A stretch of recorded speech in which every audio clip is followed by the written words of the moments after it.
Tanghaling tapat, naglalakad si Nilo sa patwalk. Tumapat siya sa pinto ng isang bahay at kumatok.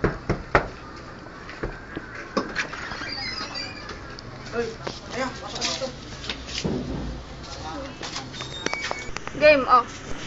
Sino ka lang? Kaya na pa kami dito ah. Pakasal ka si boss ko eh. O ano naman ba kasing ginawa mo? Ewan ko sa kanya. Isang buwan, 500 lang ang sahod. Tapos marami daw ginagawang mali. Eh, may sila naman na ako nagtatrabaho na kayo, ma. Anong balak mo? Sila. Gisal na ako. Send ka muna. Nakati ka talaga. Kailangan yung papala mo sa magina mo, ganyan pag ginawa mo. Kailangan ka talaga. Eh, Bahala na. oh, alas 10 na.